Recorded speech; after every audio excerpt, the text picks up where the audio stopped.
Suami dan mertuaku berteriak kelaparan sambil menamparku. Jadi kusiapkan makan malam termahal yang isinya membuat mereka langsung jadi gelandangan detik itu juga. Sebelum kita mulai lebih lanjut, yuk, tekan tombol suka, serta tombol subscribe agar tidak ketinggalan kisah menarik lainnya. Dan jangan lupa absen asal kota Bapak Ibu di kolom komentar. Semoga rezeki kita semua dilancarkan, kesehatan kita diberkahi, dan keluarga kita selalu harmonis dalam lindungannya. Amin. Jam digital di dashboard mobilku sudah menunjukkan pukul 11 malam lewat 15 menit. Rasanya tulang punggungku mau copot satu persatu. Seolah-olah baru saja digilas mesin penggiling adonan kue. Hari ini benar-benar gila. Pesanan nasi kotak untuk acara syukuran pejabat daerah itu nyaris membuatku kehilangan kewarasan. Bayangkan saja, 500 porsi ayam bakar madu dan sate lilit harus siap dalam waktu kurang dari 8 jam karena pesanan dadakan. Bau asap arang dan bumbu kacang masih menempel kuat di baju kerjaku. Bahkan parfum mahal yang kusemprotkan tadi pagi sudah menyerah kalah melawan aroma bawang goreng. Aku memutar leher yang kaku, bunyinya berderak cukup keras, persis seperti kerupuk kaleng yang digigit. Mobil sedan hitam yang kucicil dengan keringat dan air mata ini akhirnya berbelok masuk ke pelataran parkir rumah. Sebenarnya aku agak malas pulang. Kalau boleh jujur, rasanya lebih damai tidur di dalam mobil di parkiran minimarket daripada masuk ke rumah yang cicilannya juga aku yang bayar ini. Tapi, bayangan kasur empuk dan pendingin ruangan yang sejuk memaksaku untuk tetap waras. Aku mematikan mesin, menghela napas panjang, dan mencoba menyusun senyum palsu untuk menghadapi penghuni rumah. Yah, hitung-hitung latihan senam wajah biar awet muda, meskipun menghadapi mereka justru bikin cepat tua. Lampu ruang tengah menyala terang benderang. Padahal biasanya jam segini rumah sudah gelap gulita demi hemat listrik. Firasatku langsung tidak enak. Seperti ada alarm bahaya yang berbunyi nyaring di kepalaku. Biasanya, kalau lampu menyala semua di tengah malam begini, ada dua kemungkinan. Ada maling masuk, atau ada sidang dadakan dari Hakim Agung, alias ibu mertuaku. Dan melihat mobil Budi, suamiku, terparkir miring di garasi. Sepertinya opsi kedua yang akan terjadi. Maling pun mungkin akan berpikir dua kali untuk masuk ke sini kalau tahu ada Ibu Darmi di dalam. Kunci pintu kuputar perlahan, berharap bunyinya tidak membangunkan macan tidur. Tapi harapan itu sia-sia belaka. Begitu pintu terbuka, hawa dingin dari penyejuk ruangan langsung menampar wajahku, bersamaan dengan tatapan tajam tiga pasang mata yang sudah siap menerkam. Mereka duduk berjajar di sofa kulit berwarna coklat tua. Sofa yang kubeli dari bonus lebaran tahun lalu. Pemandangannya persis seperti juri ajang pencarian bakat yang siap memberikan komentar pedas pada peserta yang suaranya sumbang. Bedanya, di sini aku bukan peserta audisi, melainkan tersangka utama. Budi duduk di tengah dengan kaki menyilang. Lagaknya sudah seperti bos mafia di film-film aksi, padahal uang bensin pun masih minta jatah padaku. Dia mengenakan kemeja yang kancing atasnya dibuka, memperlihatkan sedikit kaos dalam yang sudah mulai melar. Wajahnya merah padam, entah karena marah atau karena kebanyakan merokok di teras. Di sebelah kanannya, Ibu Darmi duduk tegak dengan kipas tangan yang dikibas-kibaskan dengan tempo cepat. Tanda kalau emosinya sedang diubun-ubun. Sementara di sebelah kiri, Rina, adik iparku yang katanya selebritas media sosial itu, sibuk memencet layar ponselnya tanpa menoleh sedikit pun. Seolah-olah kehadiranku tidak lebih penting dari jumlah tanda suka di unggahan terbarunya. Baru saja satu kakiku melangkah masuk melewati ambang pintu. Suara melengking Ibu Darmi langsung memecah keheningan malam. "Lihat jam berapa ini?" teriaknya sambil menunjuk jam dinding besar yang tergantung di atas televisi.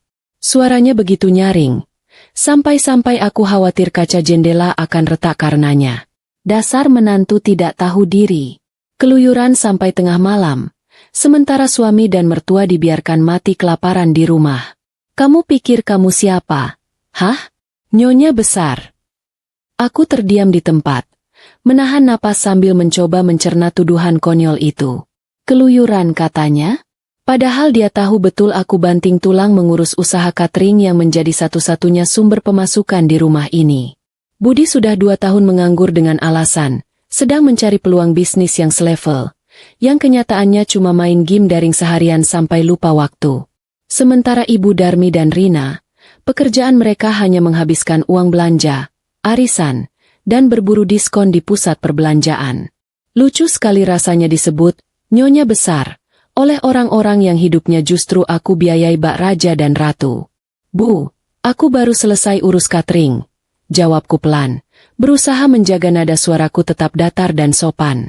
Pesanan hari ini banyak sekali, ada 500 porsi, dan karyawanku ada yang sakit 1. Jadi aku harus turun tangan langsung membakar ayam. Aku mencoba memberikan alasan logis, berharap ada secuil pengertian yang tersisa di hati nurani mereka. Tapi sepertinya hati nurani adalah barang mewah yang tidak mampu mereka miliki. Budi tiba-tiba berdiri, gerakan tubuhnya kasar dan mengintimidasi. Dia berjalan mendekat ke arahku dengan langkah lebar. Bau rokok yang menyengat langsung tercium saat dia berdiri tepat di hadapanku. Alasan terus. Bentaknya tepat di depan wajahku. Kamu itu istri. Tugas utamamu melayani suami. Bukan cari uang doang. Apa gunanya kamu cari uang banyak kalau suamimu pulang ke rumah tidak ada makanan di meja makan? Kamu mau merendahkan aku sebagai kepala keluarga, ya? Mau pamer kalau kamu yang pegang uang? Kepala keluarga? Ingin rasanya aku tertawa terbahak-bahak sampai guling-guling di lantai mendengar istilah itu keluar dari mulut Budi. Kepala keluarga macam apa yang bulan lalu merengek minta dibelikan ponsel keluaran terbaru dengan alasan untuk menunjang penampilan saat rapat bisnis fiktifnya? Kepala keluarga macam apa yang membiarkan istrinya mengangkat karung beras 50 kg sementara dia sibuk memijat stik kendali permainan videonya? Tapi tawa itu kutelan kembali bulat-bulat. Karena aku tahu mendebat Budi saat emosinya sedang naik hanya akan memperburuk keadaan. Rina lapar, Mbak, celetuk Rina tiba-tiba. Masih tanpa mengalihkan pandangan dari layar ponselnya. Jempolnya menari-nari lincah di atas layar. Mungkin sedang membalas komentar penggemar bayarannya. Masa di kulkas cuma ada air putih dingin sama telur mentah? Mbak Sari sengaja ya mau bikin kita semua sakit, Ma? Aku kan lagi diet karbo. Harusnya Mbak siapin dada ayam rebus atau salad gitu loh sebelum pergi. Nggak peka banget jadi kakak ipar. Darahku mulai mendidih. Rasanya seperti ada kompor gas yang menyala di dalam dadaku. Rina ini usianya sudah 25 tahun. Tapi kelakuannya lebih manja daripada balita yang minta susu. Dia punya tangan dan kaki yang lengkap, sehat walafiat. Tapi menggoreng telur saja tidak mau karena takut kena cipratan minyak yang bisa merusak kulit mulusnya. Padahal kulit mulus itu pun hasil perawatan di klinik kecantikan yang tagihannya dibebankan ke kartu kreditku. Cepat masak sekarang. Ibu Darmi menimpali, kali ini dia berdiri dan berkacak pinggang. Persis seperti mandor bangunan yang sedang memarahi kuli. Jangan banyak alasan capek atau apalah. Kami sudah menunggu dari jam 7 malam. Kamu pikir enak menahan lapar, hah? Dasar wanita tak berguna. Menyesal aku merestui Budi menikah sama perempuan kampung sepertimu. Bisanya cuma bikin susah orang tua. Kata, perempuan kampung, itu benar-benar menusuk. Dulu, saat usahaku baru merintis dan belum menghasilkan banyak uang, mereka memang sering merendahkanku.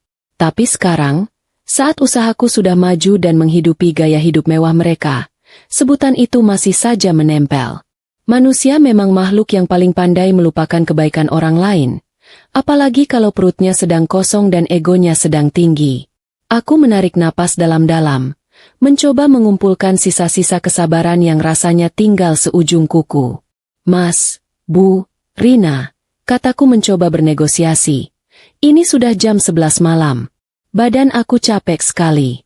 Bagaimana kalau pesan makanan lewat aplikasi saja? Pakai akunku. Nanti aku yang bayar. Kalian mau pesan apa saja boleh. Sate, martabak, atau makanan cepat saji. Biar cepat dan aku bisa istirahat. Tawaran itu menurutku sangat masuk akal dan solutif. Siapa sih yang menolak ditraktir makan enak tanpa perlu repot? Namun, tanggapan yang kudapat sungguh di luar dugaan. Budi menatapku dengan mata melotot. Seolah aku baru saja menghina harga dirinya yang setipis kulit bawang itu. Tanpa aba-aba, tangan kanannya melayang cepat. Plak!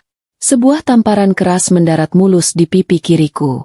Bunyinya begitu nyaring, memecah keheningan malam dan membuat telingaku berdenging seketika. Rasa panas dan perih langsung menjalar di wajah, tapi rasa sakit di hati jauh lebih menyengat. Aku terhuyung sedikit ke belakang, memegangi pipiku yang mulai terasa kebas. Mataku memanas, tapi aku menahan sekuat tenaga agar air mata tidak jatuh. Pantang bagiku menangis di depan manusia-manusia tidak punya hati ini. Menangis hanya akan membuat mereka merasa menang, dan aku tidak sudi memberikan kemenangan itu. Ruangan itu hening seketika. Rina menghentikan aktivitasnya bermain ponsel dan menatapku dengan mulut sedikit terbuka. Tapi kemudian sudut bibirnya terangkat membentuk senyum sinis yang menyebalkan. Ibu Darmi justru mendengus puas. Seolah tamparan itu adalah hukuman yang pantas kudapatkan. Rasakan, desis Ibu Darmi kejam. Itu akibatnya kalau berani membantah suami. Suami minta dimasakin, ya masak. Bukan malah nyuruh pesan makanan luar. Kamu mau meracuni kami dengan makanan penuh pengawet? Istri macam apa kamu ini? Budi menurunkan tangannya. Napasnya memburu. Tidak ada sedikit pun penyesalan di matanya. Justru dia terlihat merasa gagah, seolah baru saja menaklukkan naga. Dengar itu, bentak Budi lagi, telunjuknya menuding-nuding wajahku. Masak sekarang. Jangan keluar dari dapur sebelum ada makanan enak di meja makan. Kalau rasanya tidak enak, piringnya bakal melayang ke kepalamu. Mengerti? Aku menegakkan tubuh, menurunkan tangan dari pipi yang masih berdenyut nyeri. Aku menatap mereka satu persatu. Budi dengan keangkuhannya, Ibu Darmi dengan kesombongannya, dan Rina dengan ketidakpeduliannya. Malam ini, ada sesuatu yang patah di dalam diriku. Bukan tulang, bukan semangat, tapi rasa hormat dan sabar yang selama ini kujaga mati-matian. Selama 5 tahun aku mengalah, diam, dan menuruti semua kemauan mereka demi menjaga keutuhan rumah tangga ini. Tapi malam ini, tamparan itu menyadarkanku bahwa aku bukan sedang berkorban, melainkan sedang memberi makan parasit yang tidak akan pernah kenyang. Rasa lelah di tubuhku mendadak hilang, berganti dengan gelombang adrenalin yang dingin dan tenang. Otakku bekerja cepat, menyusun rencana yang jauh lebih menyakitkan daripada sekadar tamparan fisik. Kalau mereka menginginkan drama, aku akan berikan pertunjukan terbaik yang tidak akan pernah mereka lupakan seumur hidup. Baik. Jawabku singkat. Suaraku terdengar begitu tenang. Bahkan aku sendiri terkejut mendengarnya. Tidak ada getar ketakutan. Tidak ada isak tangis. Kalian lapar, kan? Tunggu 20 menit. Aku akan siapkan hidangan paling spesial yang pernah ada di rumah ini. Duduklah yang manis. Siapkan perut kalian. Tanpa menunggu jawaban mereka, aku membalikan badan dan melangkah menuju dapur. Langkahku tegap dan pasti. Sepatu kerjaku berbunyi tak-tak di atas lantai marmer yang dingin, seirama dengan detak jantungku yang kini berpacu bukan karena takut, tapi karena antusias. Aku tidak akan memasak nasi goreng, tidak akan membuat mie instan, dan jelas tidak akan menyalakan kompor. Sesampainya di dapur, aku menutup pintu geser kaca dengan rapat, lalu menguncinya dari dalam. Aku bersandar sejenak di meja dapur yang bersih mengkilap. Dapur impian yang kubangun dengan uang tabunganku sendiri. Kulihat pantulan wajahku di pintu oven. Pipi kiriku memerah. Ada bekas jari Budi di sana. Aku tersenyum tipis melihat bayangan itu. Terima kasih, Mas Budi. Bisikku pelan pada bayanganku sendiri. Tamparanmu tadi adalah tombol. Mulai, yang kutunggu-tunggu selama ini. Aku berjalan menuju lemari gantung di pojok dapur. Tempat aku menyimpan bumbu rahasia yang sudah kusiapkan sejak lama. Bukan bumbu dapur biasa, melainkan sebuah map tebal berwarna merah menyala yang terselip rapi di belakang toples tepung terigu. Malam ini, mereka minta dilayani? Baiklah, akan kulayani mereka sampai kenyang. Sangat kenyang sampai mereka muntah. Aku mengambil pisau daging besar dari rak, lalu mulai memukul-mukulkannya ke talenan kayu dengan irama yang konstan. Duk duk duk. Suaranya cukup keras hingga terdengar ke ruang tengah, menciptakan ilusi bahwa aku sedang bekerja keras memotong daging untuk tuan-tuan besar di luar sana. Padahal, tanganku yang satu lagi sedang sibuk membuka map merah itu, mengeluarkan lembar demi lembar dokumen yang akan menjadi menu utama malam ini. Rasanya lebih memuaskan daripada memasak rendang daging sapi wagyu sekalipun. Tunggu saja, keluargaku sayang. Makan malam kali ini akan terasa sangat mengejutkan. Bunyi, klik. Dari kunci pintu dapur yang kuputar rasanya menjadi suara paling merdu malam ini. Jauh lebih indah daripada lagu cinta manapun yang pernah Budi nyanyikan saat merayuku dulu. Begitu pintu tertutup rapat, aku menyandarkan punggung ke daun pintu yang dingin, membiarkan napas panjang keluar dari paru-paru yang rasanya sesak bukan main. Di luar sana, di ruang tengah yang berjarak hanya selembar tembok, 3 manusia itu pasti sedang tersenyum puas, merasa menang karena berhasil menundukkan pembantu berkedok istri ini lagi. Mereka mungkin berpikir aku sedang menangis terseduh-seduh di pojok dapur sambil mengupas bawang, meratapi nasib sambil berharap keajaiban datang. Padahal, air mataku sudah kering kerontang, habis tak bersisa disedot oleh kelakuan ajaib mereka selama 5 tahun terakhir. Menangis? Maaf saja, air mataku terlalu mahal untuk dibuang demi orang-orang yang bahkan tidak tahu cara membedakan lengkuas dan jahe. Aku berjalan tenang menuju meja dapur, mengambil pisau daging paling besar dan berat yang biasa kupakai untuk memotong tulang iga sapi. Kililatan logam pisau itu memantulkan wajahku yang lebam sebelah. Sebuah karya seni abstrak hasil tangan suamiku tercinta. Tanpa ragu, aku mulai menghantamkan pisau itu ke atas talenan kayu yang kosong. Tak. Iramanya kubuat cepat dan bertenaga. Seolah-olah aku sedang mencincang daging sapi kualitas impor dengan penuh semangat. Suara gaduh itu sengaja kuciptakan keras-keras agar menembus dinding dapur, memberi sinyal palsu kepada perut-perut lapar di luar sana bahwa hidangan lezat sedang diproses. Biar saja mereka menelan ludah membayangkan aroma masakan. Padahal yang sedang kuracik di sini adalah resep kehancuran mereka. Lucu sekali kalau dipikir-pikir. Bagaimana suara pisau beradu dengan kayu ini bisa menjadi musik pengantar tidur bagi kewarasanku yang nyaris putus. Di ruang tamu, aku bisa mendengar samar-samar suara tawarina dan celoteh Ibu Darmi. Mungkin mereka sedang membahas betapa hebatnya Budi mendidik istri, atau mungkin sedang merencanakan belanja bulanan menggunakan kartu kreditku lagi. Mereka benar-benar tidak sadar bahwa suara tak-tak dari dapur ini bukanlah tanda bakti seorang istri, melainkan hitungan mundur menuju kiamat kecil bagi kehidupan nyaman mereka. Rasanya seperti melihat tikus yang sedang asyik menari di atas perangkap. Tidak tahu bahwa keju yang mereka incar adalah umpan terakhir sebelum besi penjepit menghantam leher. Sambil tangan kanan terus beraksi memukul talenan kosong layaknya drummer profesional, tangan kiriku bergerak lincah menuju lemari bawah di sudut ruangan, tepat di belakang deretan toples bumbu yang jarang disentuh. Di sana, tersembunyi di balik tumpukan kantong plastik bekas dan botol minyak goreng, ada sebuah kotak besi kecil yang kusembunyikan rapat-rapat. Kotak ini adalah nyawaku, tempat aku menyimpan semua bukti kebodohan dan keserakahan mereka yang kucatat rapi dalam diam. Kunci kotak itu tergantung manis di kalung yang selalu kusembunyikan di balik baju. Dengan gerakan cepat, aku membuka kotak itu dan mengeluarkan sebuah map plastik tebal berwarna merah menyala.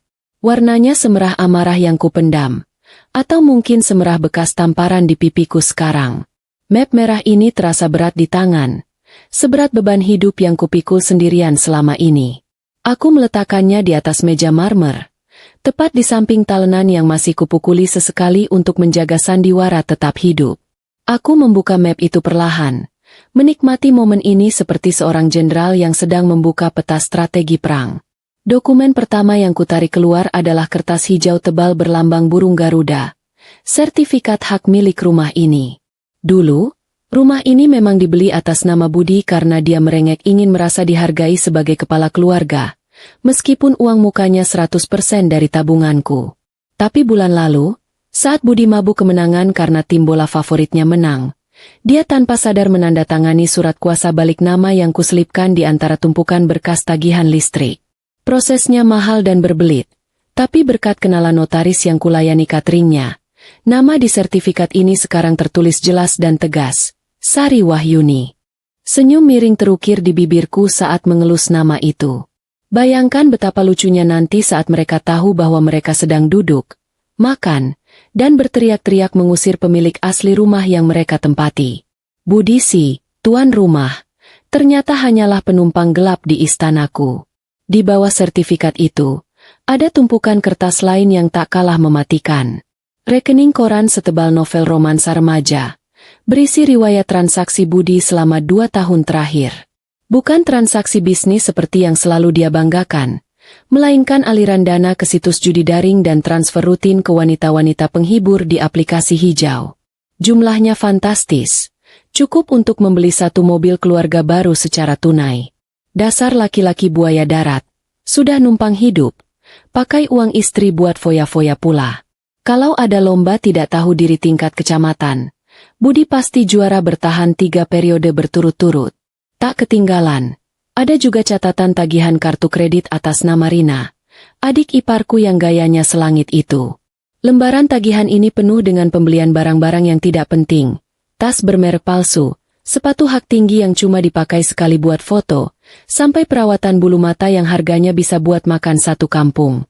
Semua tagihan itu dialamatkan ke kantorku, dan selama ini aku membayarnya diam-diam supaya tidak ada penagih utang yang datang ke rumah dan bikin malu. Bodoh memang aku dulu, berpikir kalau aku baik pada adiknya, suamiku akan makin sayang. Ternyata, kebaikan itu malah dianggap kelemahan. Rina si parasit cantik itu mungkin lupa bahwa gaya hidup sosialita tidak bisa dibayar pakai likes dan komentar pujian di media sosial. Dokumen terakhir di tumpukan paling bawah adalah pamungkasnya. Surat gugatan cerai yang sudah kutandatangani di atas materai 10.000. Kertas ini masih bersih, rapi, dan wanginya seperti wangi kebebasan. Aku sudah menyiapkannya sejak 3 bulan lalu, menunggu waktu yang tepat untuk dijatuhkan seperti bom atom. Dan malam ini, berkat tamparan Budi yang membekas itu, tombol peluncurnya resmi ditekan. Tidak ada lagi keraguan, tidak ada lagi pertimbangan, kasihan sama ibu, atau malu sama tetangga. Rasa kasihan itu sudah mati, dikubur bersama rasa hormatku pada mereka. Sari, lama sekali sih. Jangan bilang kamu malah tidur di dalam. Teriakan Ibu Darmi dari ruang tengah menembus lamunanku. Suaranya serak-serak basah. Mungkin karena kebanyakan makan gorengan atau kebanyakan teriak-teriak memarahi tukang sayur. Awas ya kalau masakannya hambar. Lidahku lagi nggak enak gara-gara nunggu kelamaan. Aku tertawa kecil. Tawa yang terdengar sangat kering. Tenang saja, Bu mertua tersayang. Masakan kali ini tidak akan hambar. Rasanya akan sangat kaya. Ada rasa pahit kenyataan, rasa pedas pengkhianatan, dan rasa asam penyesalan. Dijamin lidah ibu akan bergoyang. Saking kagetnya sampai lupa cara menelan. Aku mengambil nampan perak besar yang biasanya hanya keluar saat lebaran atau acara arisan keluarga besar. Nampan ini berkilau indah tertimpa lampu dapur. Siap menjadi panggung bagi drama babak terakhir ini. Kususun dokumen-dokumen itu dengan artistik di atas nampan. Sertifikat rumah di tengah sebagai hidangan utama, dikelilingi oleh bukti transfer judi dan tagihan belanja sebagai lauk porsinya, lalu ditutup dengan surat cerai sebagai pencuci mulut yang menyegarkan. Sungguh komposisi yang estetik, jauh lebih indah daripada tumpengan nasi kuning manapun yang pernah kubuat.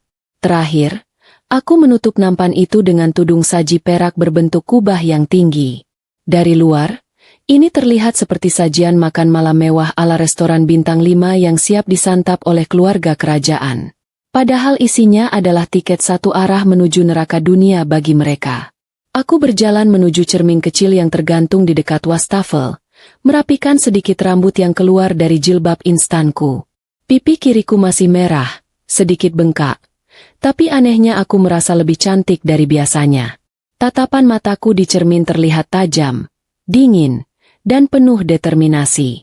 Sosok wanita lemah yang dulu selalu menunduk takut kalau dibentak suami sudah tidak ada di sana. Yang ada sekarang adalah Sari yang baru. Sari yang siap membakar jembatan di belakangnya agar tidak ada jalan untuk kembali. Waktu 20 menit sudah habis. Pertunjukan harus segera dimulai. Aku mengangkat nampan itu dengan kedua tangan. Beratnya lumayan, tapi hatiku terasa ringan sekali.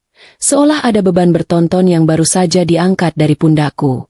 Aku menarik napas dalam-dalam, menghirup aroma dapur untuk terakhir kalinya sebagai seorang istri yang tertindas. Mulai detik ini, Dapur ini bukan lagi penjara bagiku, tapi ruang kendali di mana aku yang memegang semua keputusannya. Dengan langkah mantap, aku menendang pengganjal pintu dan melangkah keluar menuju ruang makan. Siap-siap, sayangku. Makan malam sudah siap. Jangan sampai tersedak ya. Langkah kakiku memasuki ruang makan terasa begitu dramatis. Persis seperti adegan pembuka di film-film kolosal ketika sang ratu memasuki arena pertarungan. Ketiga manusia yang duduk mengelilingi meja makan kaca itu langsung menegakkan punggung begitu melihat nampan perak besar di tanganku. Mata mereka berbinar-binar, persis seperti mata kucing yang melihat ikan asin digantung. Rasa lapar rupanya sukses membuat mereka lupa sejenak pada adegan tamparan tadi. Atau mungkin mereka memang menganggap tamparan itu hal yang wajar, semacam bumbu penyedap dalam rumah tangga. Sendok dan garpu sudah tergenggam erat di tangan masing-masing, siap menyerang apapun yang ada di balik tudung saji berkilau ini. Aku meletakkan nampan itu tepat di tengah meja dengan gerakan perlahan dan penuh wibawa. Ting! Bunyi pantat nampan perak bersentuhan dengan kaca meja terdengar nyaring dan jernih. Suasana hening sejenak. Hanya terdengar suara perut Budi yang berkeruyuk kencang. Sebuah orkestra alamiah yang menandakan cacing-cacing di perutnya sedang demo minta jatah. Ibu Darmi menatap tudung saji itu dengan tatapan menilai. Seolah-olah dia adalah juri lomba masak yang siap memberikan kritik pedas kalau rasa garamnya kurang sebutir saja. Nah, begitu dong. Seru Ibu Darmi sambil membetulkan posisi duduknya agar lebih dekat ke meja. Istri itu harus sigap. Jangan cuma pintar cari uang. Tapi urusan perut suami dan mertua itu nomor satu. Baunya kok tidak tercium sampai sini ya? Jangan-jangan kamu masak makanan sehat yang hambar itu lagi? Awas ya kalau tidak ada santannya. Lidahku lagi ingin yang gurih-gurih. Rina ikut menimpali tanpa melepaskan pandangannya dari layar ponsel yang kini diarahkan ke nampan. Rupanya dia berniat merekam momen makan malam ini untuk konten media sosialnya. Mbak Sari masak apa sih? Kalau tampilannya estetik, lumayan nih buat bahan cerita di akunku. Judulnya, Makan Malam Tengah Malam Masakan Kakak Ipar. Buruan buka dong, Mbak, keburu pengikutku bosan menunggu.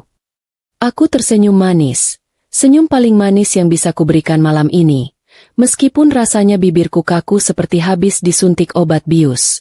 Aku berdiri tegak di ujung meja, melipat kedua tangan di dada, menikmati detik-detik terakhir ketidaktahuan mereka.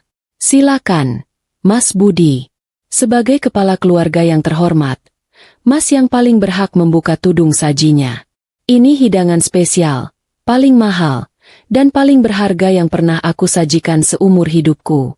Nikmatilah sampai ke tulang-tulangnya. Budi mendengus bangga. Hidungnya kembang kempis merasa diakui. Dia meletakkan sendoknya, lalu mengulurkan kedua tangan untuk mengangkat penutup nampan itu dengan gerakan teatrikal. Nah, dengar itu Bu, Rin. Sari sudah sadar posisinya. Ayo kita lihat. Semoga isinya rendang daging atau minimal ayam bakar madu. Awas kalau cuma telur dadar. Dengan satu hentakan napas, Budi mengangkat tudung saji itu tinggi-tinggi. Tadaa!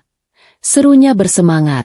Namun, sorak-sorai yang kuharapkan, atau lebih tepatnya teriakan kaget, tidak langsung terdengar. Yang terjadi adalah keheningan yang membingungkan. Senyum lebar di wajah Budi perlahan luntur, berganti dengan kerutan di dahi yang semakin dalam. Ibu Darmi memicingkan matanya yang rabun dekat, sementara Rina menurunkan ponselnya karena bingung objek yang direkamnya tidak sesuai ekspektasi. Tidak ada uap panas yang mengepul, tidak ada aroma rempah yang menggugah selera, dan yang paling parah, tidak ada makanan yang bisa dikunyah. Di atas nampan perak yang mewah itu, hanya tergeletak tumpukan kertas putih dengan beberapa map berwarna-warni. Budi menatap nampan, lalu menatapku, lalu menatap nampan lagi. Otaknya yang mungkin sudah lama tidak dipakai berpikir keras itu tanpa kesulitan memproses informasi visual di depannya. Ini apa? Tanyanya dengan suara pelan. Terdengar bodoh sekali. Mana makanannya? Kamu mau kita makan kertas? Kamu pikir kita rayap? Aku tertawa kecil. Suara tawaku memantul di dinding ruang makan yang sunyi. Loh, bukannya kalian lapar? Itu hidangan paling mengenyangkan. Mas, coba dilihat lebih teliti. Itu kertas bukan sembarang kertas. Nilai gizinya mungkin 0. Tapi nilai nominalnya bisa bikin Mas Budi kenyang 7 turunan kalau Mas pintar mengelolanya. Sayangnya, Mas kan tidak pintar. Ibu Darmi yang tidak sabaran langsung menyambar tumpukan kertas paling atas. Tangan keriputnya gemetar saat memegang dokumen tebal bersampul hijau itu.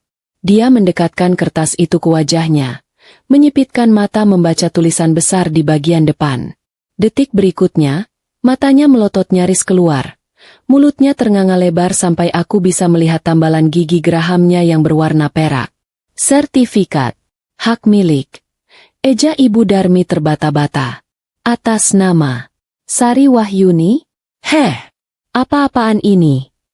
Kenapa nama Budi tidak ada di sini? Kenapa jadi nama kamu? Teriakan Ibu Darmi sukses memicu kepanikan massal. Budi langsung merampas sertifikat itu dari tangan ibunya, membacanya dengan napas memburu.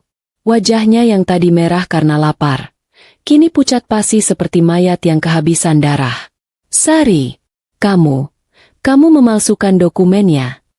Rumah ini kan atas namaku. Aku yang tanda tangan di notaris 5 tahun lalu. Kenapa sekarang jadi namamu? Kamu mau menipuku ya? Menipu? Tanyaku santai sambil menarik kursi dan duduk dengan tenang. Seolah-olah aku sedang menonton pertunjukan sirkus gratis. Coba ingat-ingat lagi, Mas. Bulan lalu, waktu kamu mabuk kemenangan bola dan minta tanda tangan berkas-berkas tagihan listrik yang menumpuk, kamu saking senangnya sampai tidak baca apa yang kamu tanda tangan. Itu surat kuasa balik nama. Sayang. Lagi pula, rumah ini 100% dibeli pakai uang tabunganku, uang warisan bapakku, dan hasil keringat kateringku. Kamu cuma nyumbang nama biar kelihatan gagah. Sekarang, aku cuma mengambil hakku kembali. Adil, kan? Belum sempat Budi meledak, Rina menjerit histeris sambil memegang lembaran kertas lain yang dia ambil dari nampan. Mbak Sari gila ya? Ini apa? Tagihan kartu kredit 50 juta. Kenapa di-print dan ditaruh di sini? Malu-maluin banget sih. Rina melempar kertas itu ke meja dengan wajah jijik, seolah kertas itu mengandung virus mematikan. Oh, itu camilannya, Rin. Jawabku ringan. Selama ini kamu gesek sana gesek sini, beli tas palsu biar kelihatan kaya, perawatan wajah biar dapat pacar kaya. Semuanya pakai kartu tambahan dari rekeningku, kan? Aku cuma mau kasih tahu, total utangmu sudah seharga mobil murah. Dan mulai detik ini, kartunya sudah kublokir. Jadi kalau besok kamu mau beli kopi susu kekinian, siap-siap saja kartunya ditolak mesin. Pasti estetik banget tuh buat konten. Judulnya, selebgram diusir kasir karena kartu ditolak. Suasana di meja makan itu kacau balau. Nafsu makan mereka hilang seketika, digantikan oleh rasa panik yang mencekik. Budi membanting sertifikat rumah ke meja. Napasnya naik turun seperti banteng yang siap menyeruduk. Dia menatapku dengan nyalang. Urat-urat di lehernya menonjol keluar. Kurang ajar. Kamu merencanakan ini semua. Kamu sengaja menjebakku. Istri durhaka. Balikin nama sertifikat itu atau apa? Potongku cepat sambil menyodorkan satu lembar kertas terakhir yang masih tergeletak manis di nampan. Kertas dengan kop surat pengadilan agama. Atau kamu mau pukul aku lagi? Silakan. Tapi sebelum itu, baca dulu menu penutupnya. Surat gugatan cerai. Sudah kutanda tangani di atas materai. Alasan gugatan, penelantaran ekonomi, perselingkuhan, dan kekerasan dalam rumah tangga. Paket lengkap, Mas. Komplit pakai telur. Budi terdiam. Matanya menatap nanar kertas gugatan cerai itu. Tangannya yang tadi mengepal kini terkulai lemas di sisi tubuh.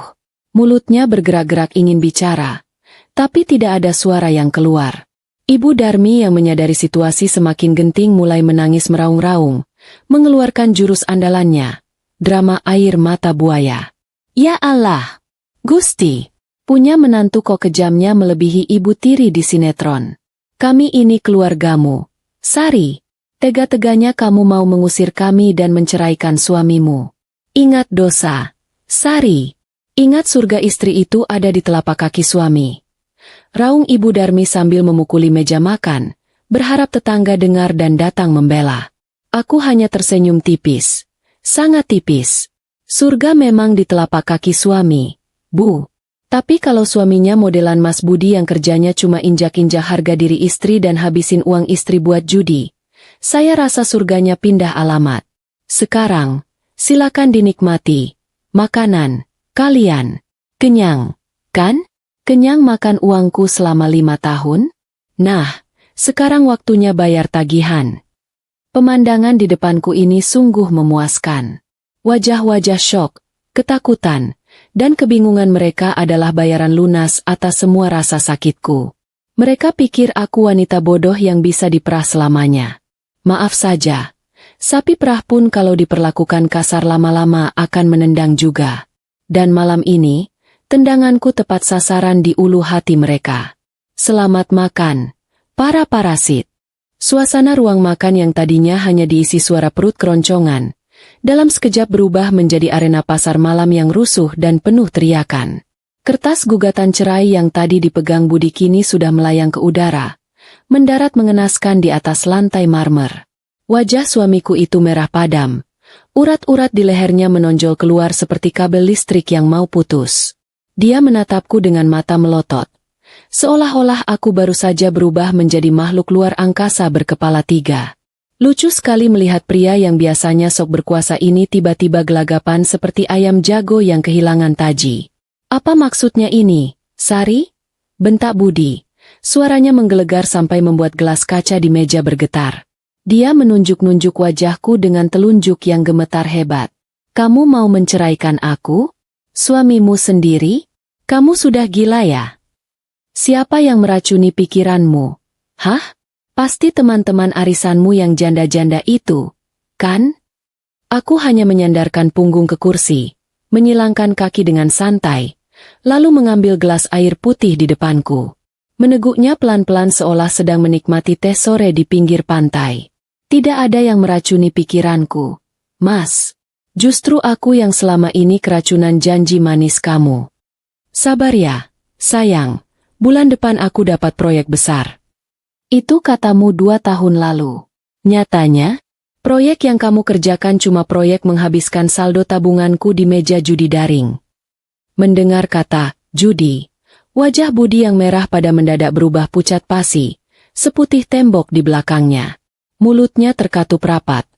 Matanya bergerak liar mencari alasan. Ah, kena kau. Dia pikir aku tidak tahu kemana larinya uang belanja bulanan yang selalu kurang itu. Belum sempat Budi membela diri, Ibu Darmi yang sedari tadi bengong menatap sertifikat rumah, tiba-tiba menjerit histeris. Suaranya melengking tinggi, persis sirine ambulan yang sedang terjebak macet. Bohong! Ini pasti palsu! Teriaknya sambil mengibas-ngibaskan sertifikat itu di depan wajahku. Rumah ini milik anakku. Budi yang beli. Kamu itu cuma menumpang. Sari, dasar menantu tidak tahu diri. Sudah diberi tumpangan malah mau merampas harta. Aku laporkan kamu ke polisi atas tuduhan penipuan. Aku tertawa renyah. Benar-benar geli mendengar tuduhan itu. Laporkan saja, Bu. Silakan. Kantor polisi cuma berjarak 2 kilometer dari sini. Tapi sebelum ibu ke sana, coba ibu tanya dulu sama anak kesayangan ibu itu. Tanya kemana perginya kalung berlian dan gelang emas 50 gram milikku yang hilang dari brankas 3 bulan lalu? Apa benar hilang dicuri tuyul? Atau, tuyulnya berkepala botak dan suka tidur mendengkur di kamar sebelah? Seketika, tatapan Ibu Darmi beralih tajam ke arah Budi. Budi menunduk dalam-dalam, tidak berani menatap mata ibunya. Rahasia kecil yang dia simpan rapat-rapat akhirnya terbongkar juga. Rupanya, Budi menggadaikan perhiasanku untuk menutupi utang judinya. Dan dia bilang ke ibunya kalau aku yang menjual perhiasan itu untuk foya-foya. Sekarang, bangkai yang dia sembunyikan baunya sudah menyebar kemana-mana. Budi? Suara Ibu Darmi bergetar. Benar apa kata istrimu? Perhiasan itu. Kamu yang ambil. Budi diam 1000 bahasa. Keringat dingin sebesar biji jagung mulai bercucuran di pelipisnya. Melihat kakaknya terpojok, Rina yang sedari tadi sibuk mengecek aplikasi perbankannya yang terblokir, ikut meledak. Dia membanting ponselnya ke meja dengan kasar. Mbak Sari jahat banget sih. Oke, Mas Budi memang salah. Tapi kenapa aku juga kena imbasnya? Kartu kreditku mati semua. Besok aku ada janji perawatan wajah sama teman-teman. Mbak, kalau aku tidak bisa bayar, mau ditaruh di mana mukaku ini? Taruh saja di laci, Rin, biar aman, jawabku asal. Dengar ya, Rina sayang, kamu itu sudah 25 tahun. Sudah sarjana. Harusnya kamu kerja, cari uang sendiri, bukan merengek minta dibayari kakak ipar. Kamu pikir uang itu jatuh dari langit? Uang itu hasil aku bangun subuh, pergi ke pasar, masak ratusan porsi, sampai tanganku kapalan begini. Enak saja kamu tinggal gesek buat gaya-gayaan. Suasana semakin panas. Mereka bertiga kini menatapku dengan pandangan penuh kebencian. Seolah-olah aku adalah penjahat yang merenggut kebahagiaan mereka. Padahal aku hanya mengambil kembali apa yang menjadi hakku. Logika mereka memang sudah terbalik-balik.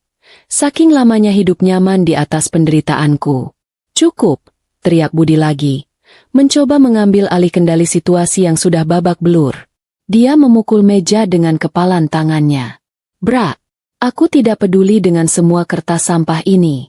Aku tetap suami sah kamu. Dan aku kepala keluarga di sini. Kamu tidak punya hak mengatur-atur apalagi mengusir kami. Rumah ini harta Gonogini. Jadi separuhnya milikku. Harta Gonogini. Alisku terangkat sebelah. Mas, kamu lupa isi perjanjian pranikah yang kita buat dulu? Ah, pasti lupa. Kamu kan waktu itu tanda tangan asal-asalan karena buru-buru mau pergi main futsal. Di situ tertulis jelas, pemisahan harta. Apa yang kutabung, itu milikku. Apa yang kamu hasilkan, kalau ada, itu milikmu. Dan karena rumah ini kubeli pakai uangku 100%, dan cicilannya kulunasi sendiri, maka secara hukum agama dan negara, kamu tidak punya hak sepeser pun. Nol besar. Budi terhuyung ke belakang. Kakinya lemas menabrak kursi. Dia baru sadar betapa kuatnya posisi tawar yang kumiliki. Selama ini dia meremehkanku, menganggapku wanita penurut yang buta hukum. Dia lupa kalau sebelum jadi pengusaha catering, aku pernah bekerja di bagian administrasi kantor notaris. Aku tahu cara bermain dengan kertas-kertas ini. Mulai detik ini, ucapku tegas, suaraku menggema di seluruh ruangan, menekan mental mereka sampai ke titik terendah. Rumah ini adalah milikku sepenuhnya. Kalian bertiga di sini statusnya bukan lagi keluarga, tapi tamu tak diundang yang sudah terlalu lama menumpang. Dan sebagai pemilik rumah, aku punya hak penuh untuk menentukan siapa yang boleh tinggal dan siapa yang harus angkat kaki. Ibu Darmi mulai menangis lagi. Kali ini lebih kencang dan dramatis. Dia memegangi dadanya, berakting seolah-olah serangan jantungnya kambuh. Aduh, dadaku sak. Budi, tolong ibu. Istrimu mau membunuh ibu pelan-pelan. Aku hanya menatapnya datar. Tidak usah akting, Bu. Minggu lalu hasil pemeriksaan dokter bilang jantung ibu sehat walafiat. Sekuat kuda. Yang sakit itu dompet dan harga diri ibu, bukan jantungnya. Budi yang melihat ibunya kesakitan, atau pura-pura sakit, kembali tersulut emosi. Dia maju selangkah mendekatiku. Tangannya terangkat lagi, siap melayangkan pukulan kedua. Matanya gelap, dikuasai amarah yang memuncak. Kurang ajar. Berani kamu menghina ibuku. Akan kuhajar kamu sampai kamu minta ampun dan sujud di kaki ibu. Aku tidak mundur 1 senti pun. Justru aku memajukan daguku, menantangnya. Ada kartu as terakhir yang belum kukan keluarkan. Kartu yang akan membuat tangan yang terangkat itu berhenti di udara. Coba saja kalau berani, bisikku dingin. Lihat lampu merah kecil yang berkedip di pojok atas lemari hias itu. Mata Budi mengikuti arah pandanganku.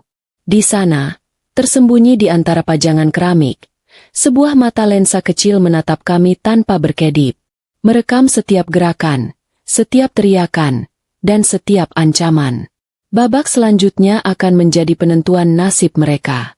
Tangan Budi yang sudah melayang di udara mendadak berhenti, membeku persis seperti patung pahlawan yang sering kulihat di persimpangan jalan kota.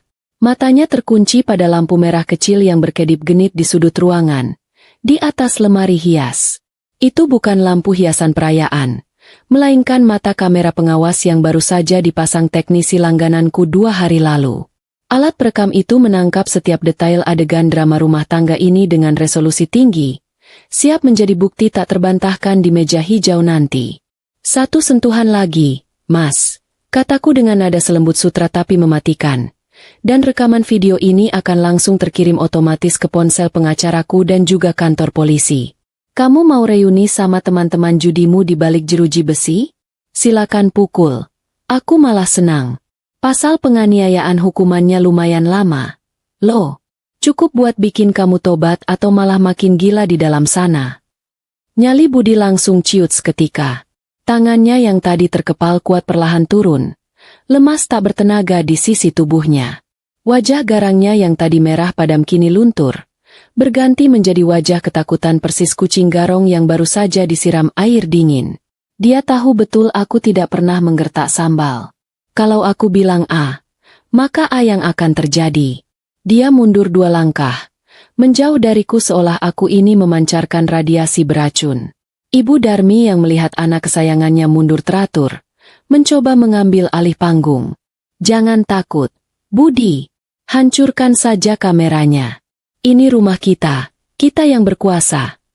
Teriaknya memprovokasi. Masih belum mau menerima kenyataan bahwa kekuasaan semuanya sudah runtuh. Aku melirik jam tangan yang melingkar di pergelangan tanganku. Jarum detik berputar tanpa ampun. "Kalian punya waktu 10 menit. Umumku dengan suara lantang. 10 menit untuk angkat kaki dari rumahku.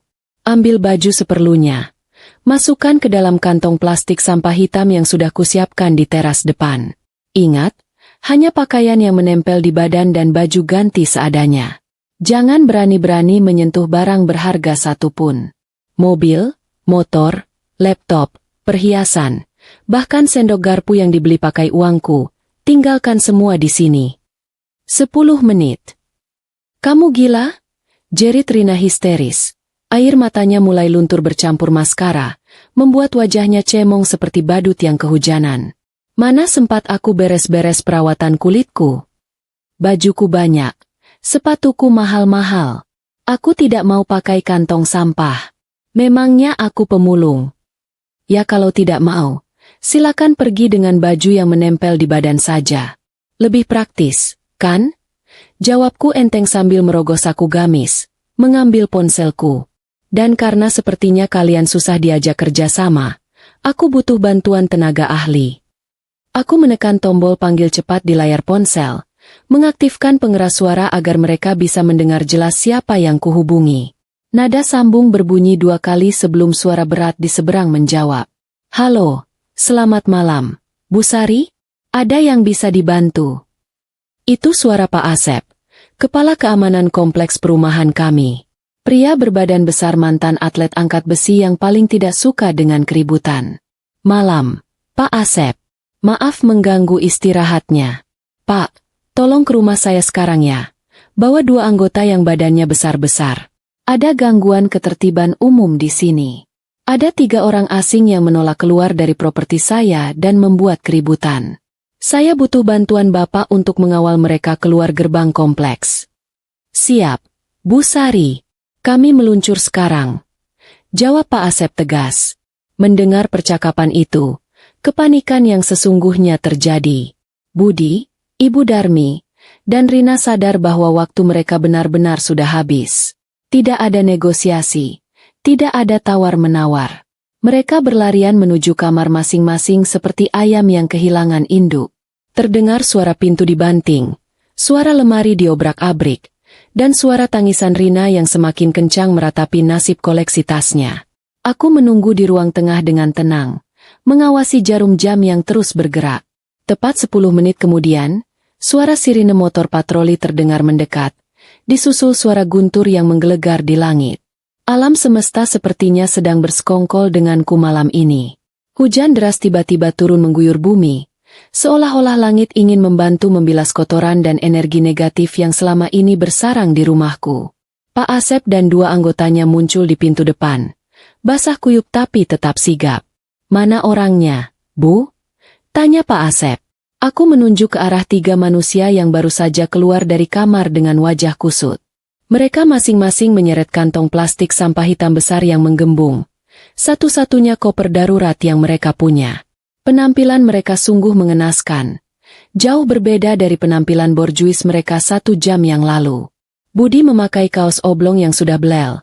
Ibu Darmi terpincang-pincang tanpa alas kaki yang layak. Dan Rina memeluk kantong plastiknya sambil sesenggukan. "Pak Asep, tolong pastikan mereka keluar dari gerbang perumahan ini dan jangan izinkan mereka masuk lagi tanpa izin tertulis dari saya. Perintahku." "Baik, Bu. Mari, Pak, Bu, Mbak, silakan jalan. Jangan bikin susah kami malam-malam begini," ucap Pak Asep tegas sambil menggiring mereka ke arah pintu keluar. Budi sempat berhenti di ambang pintu, menoleh ke arahku. Wajahnya basah, entah oleh keringat atau air mata. Tatapannya memelas, mencoba memanipulasi perasaanku untuk terakhir kalinya. "Sari, tega kamu? Hujan badai begini? Ibu sudah tua." Rina ketakutan. "Biarkan kami menginap semalam saja. Besok pagi kami pergi. Tolonglah, Sari." Aku menatapnya datar. Hatiku sudah beku, sekeras batu es di kutub utara. Dulu waktu aku sakit demam tinggi dan minta diantar ke dokter jam 2 pagi, kamu malah asyik main game dan bilang, "Minum obat warung saja sana, manja banget." Kamu ingat itu, Mas? Hujan badai di luar sana tidak ada apa-apanya dibanding badai yang kamu buat di hatiku selama ini. Anggap saja air hujan itu air suci untuk membersihkan dosa-dosa kalian. Sekarang, keluar. Satu dorongan tegas dari anggota keamanan membuat Budi terhuyung keluar. Hujan deras langsung menyambut mereka tanpa ampun. Angin kencang menerpa tubuh-tubuh yang terbiasa nyaman itu. Aku berdiri di ambang pintu, menyaksikan pemandangan yang sangat memuaskan sekaligus menyedihkan. 3 sosok manusia berjalan tertatih-tatih menembus kegelapan malam dan tirai hujan, menyeret kantong sampah berisi sisa-sisa harga diri mereka. Mereka terlihat kecil, lemah, dan tak berdaya. Persis seperti bagaimana mereka memperlakukanku dulu. Roda nasib telah berputar 180 derajat malam ini. Pak Asep memberikan hormat padaku sebelum menutup gerbang pagar rumah. "Aman, Bu Sari. Silakan istirahat." "Terima kasih, Pak Asep," jawabku. Aku menutup pintu jati tebal itu perlahan. Klik. Suara kunci yang berputar menjadi penutup babak terburuk dalam hidupku. Suara hujan di luar sana masih terdengar gemuruh, tapi di dalam sini, di dalam rumahku yang kini benar-benar menjadi milikku, suasana terasa begitu hening dan damai. Aku menyandarkan punggung di pintu, merosot duduk ke lantai, dan untuk pertama kalinya malam ini, aku tersenyum lebar. Senyum yang benar-benar lepas. Akhirnya, parasit-parasit itu pergi. Akhirnya, aku bisa bernapas. Matahari pagi ini bersinar lebih cerah dari biasanya. Atau mungkin perasaanku saja yang sedang berbunga-bunga. Untuk pertama kalinya dalam 5 tahun, aku bangun tidur tanpa teriakan, "Sari, kopi mana?" atau gedoran pintu kamar mandi yang tidak sabaran. Suasana rumah begitu hening, tenang, dan damai. Persis seperti suasana villa di puncak gunung yang sepi pengunjung. Aku menyesap kopi hitamku di teras belakang sambil mendengarkan kicauan burung. Sebuah kemewahan sederhana yang dulu terasa mustahil kudapatkan. Rasanya beban bertonton di pundakku semalam sudah menguap bersama embun pagi. Namun, ketenanganku sedikit terganggu oleh dering telepon genggam di atas meja. Layar ponselku menyala, menampilkan nama, Pak Yanto, Koperasi Simpan Pinjam. Keningku berkerut sedikit. Pak Yanto adalah pengurus koperasi di pasar induk tempat aku biasa belanja bahan catering. Ada urusan apa dia menelepon pagi-pagi begini? Apa ada tagihanku yang terlewat? Seingatku, akuntansiku serapih barisan tentara. "Halo, selamat pagi, Pak Yanto. Ada apa ya tumben menelepon?" Sapaku ramah. Suara di seberang terdengar ragu-ragu dan sedikit canggung. "Anu, Bu Sari, Maaf mengganggu pagi-pagi. Ini ada Pak Budi, suami ibu, datang ke kantor koperasi. Beliau memaksa mau meminjam uang tunai 10 juta rupiah. Katanya atas perintah ibu untuk modal belanja dadakan. Tapi, penampilannya kok agak berantakan ya, Bu? Saya jadi curiga. Apa benar ibu yang menyuruh? Aku nyaris menyemburkan kopi yang baru kuminum. Dasar Budi. Rupanya dia belum menyerah. Setelah diusir semalam, langkah pertamanya bukan mencari kerja, tapi mencoba berhutang lagi dengan menjual namaku. Urat malunya sepertinya sudah putus sampai ke akar-akarnya. Bayangkan saja, dia pasti datang ke sana dengan baju kusut bekas semalam, bau keringat, tapi masih berlagak seperti bos besar yang sedang menginspeksi anak buah. Pak Yanto, jawabku sambil menahan tawa. Tolong dengarkan baik-baik. Saya dan Budi sedang dalam proses perceraian. Mulai hari ini, jangan pernah berikan pinjaman 1 rupiah pun kepada laki-laki itu atas nama saya atau usaha catering saya. Kalau Bapak kasih, itu tanggung jawab pribadi Bapak. Saya tidak akan bayar sepeser pun.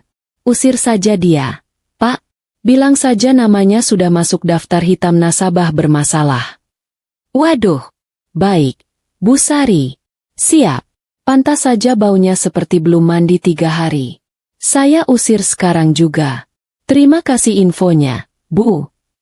Sambungan telepon terputus.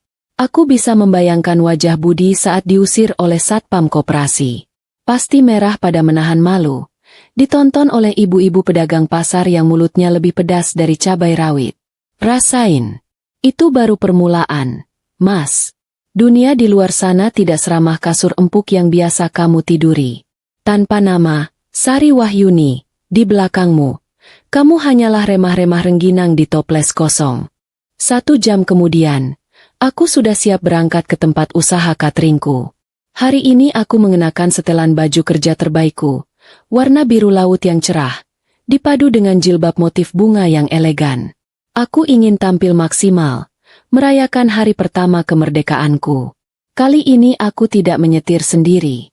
Aku meminta tolong Pak Ujang, sopir operasional catering, untuk menjemputku dengan mobil box pendingin yang biasa kami pakai antar pesanan.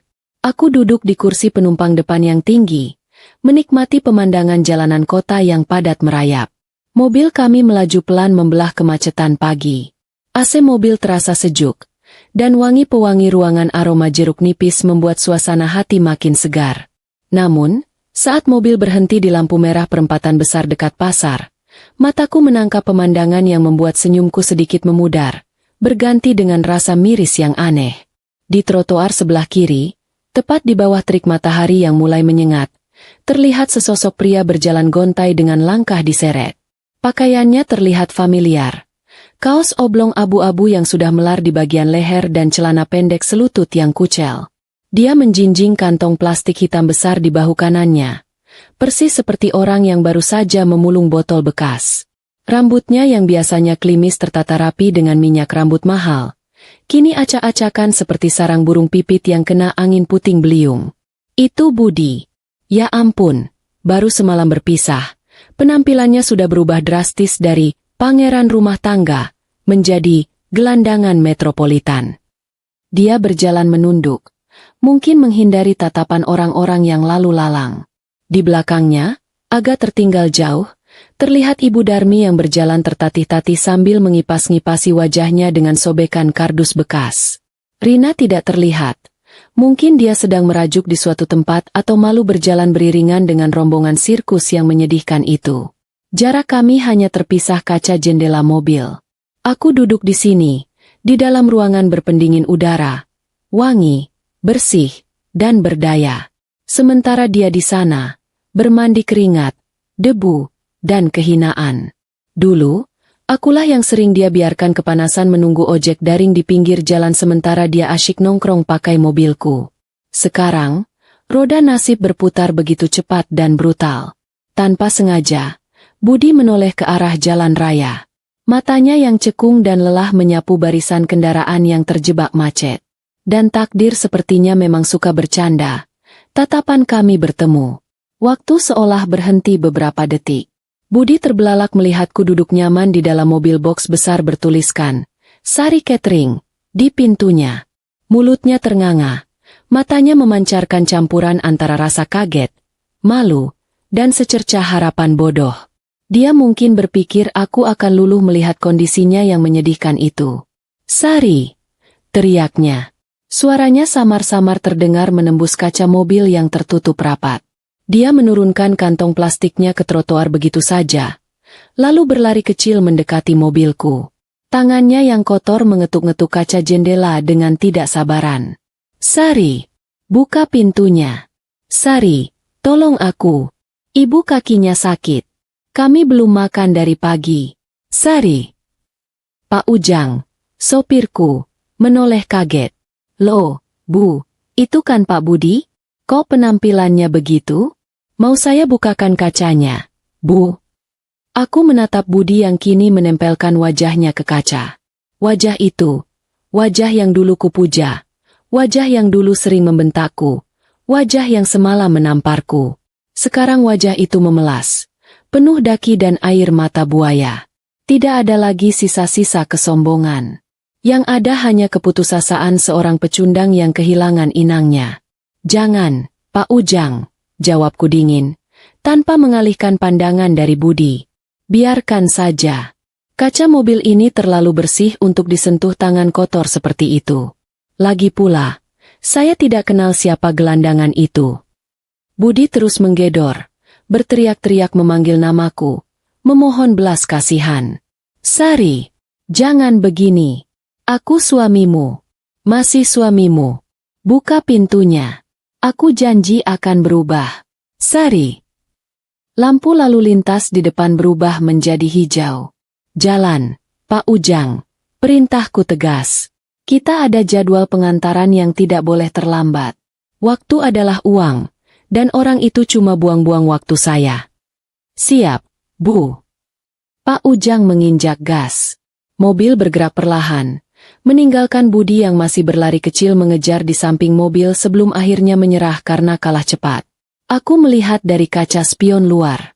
Sosok Budi semakin mengecil, berdiri mematung di pinggir jalan di tengah kepulan asap knalpot kendaraan lain. Dia terlihat begitu kecil, rapuh, dan sendirian. Ada rasa sakit sedikit di sudut hatiku. Rasa sakit mengenang masa lalu. Tapi rasa itu segera tertutup oleh rasa lega yang luar biasa. Aku tidak jahat, aku hanya sedang mengajarkan pelajaran hidup yang paling berharga kepadanya, bahwa harga diri laki-laki itu ada pada kerja kerasnya, bukan pada keringat istrinya. Dan ketika fasilitas itu dicabut, yang tersisa hanyalah cangkang kosong yang tidak berharga. Aku membetulkan letak dudukku, menatap jalan lurus di depan. Selamat menikmati hidup barumu, Mas Budi. Semoga trotoar panas itu mengajarkanmu cara menghargai orang lain. Mobilku melaju kencang, membawa serta harapan dan masa depanku yang cerah, meninggalkan masa lalu yang kelam tertinggal jauh di belakang, bersama debu jalanan. Malam semakin larut, dan langit sepertinya belum puas menumpahkan airnya. Di sebuah gang sempit pinggiran kota yang becek dan bau got, 3 manusia yang dulu hidup bak raja dan ratu kini meringkuk kedinginan di dalam sebuah peta kamar kontrakan berukuran 3x3 meter. Ini adalah tempat paling layak, atau lebih tepatnya, satu-satunya tempat, yang bisa mereka sewa dengan sisa uang receh hasil penjualan jam tangan palsu Budi di pasar loak tadi sore. Kamar itu lembab, dindingnya dipenuhi bercak jamur kehijauan yang membentuk pola abstrak menjijikan. Tidak ada kasur empuk. Hanya tikar pandan tipis yang sudah bolong di beberapa bagian. Lampu bohlam kuning 5 watt yang berkedip-kedip di langit-langit seolah mengejek nasib mereka yang kian meredup. Suara nyamuk berdenging nyaring di telinga, berebut jatah darah segar dari kulit-kulit manja yang biasanya terlindungi losion anti nyamuk impor. Aduh, panas, gerah, bau apek. Keluh Rina sambil mengibas-ngibaskan tangannya ke udara. Dia duduk di pojok ruangan dengan kaki ditekuk. Wajahnya masam seperti susu basi. Mas Budi, kok kita tidur di tempat sampah begini sih? Aku nggak bisa tidur. Nanti kulitku gatal-gatal kena kutu busuk. Ayo pindah ke hotel kek, minimal losmen yang ada AC-nya. Budi yang sedang berbaring berbantalkan lengan tangannya sendiri langsung mendengus kasar. Hotel nenek moyangmu. Uang dari mana, Rin? Jam tanganku cuma laku 300.000 perak. Itu pun ditawar sadis sama Abang Loak. Ini sudah untung kita bisa berteduh. Kalau nggak mau, sana tidur di teras luar sama tikus got. Kamu yang becus dong jadi laki-laki. Rina membalas dengan nada tinggi. Masa kalah sama Mbak Sari?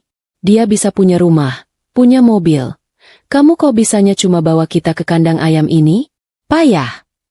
Diam kamu, bentak Budi, bangkit dari tidurnya. Matanya merah menyala menatap adiknya sendiri. Sari itu licik. Dia curang. Kalau bukan karena aku yang kasih izin dia kerja dulu, dia nggak bakal jadi apa-apa. Lagian kamu juga salah. Kerjaanmu cuma habisin uang buat beli tas palsu. Giliran susah begini malah nyalahin orang.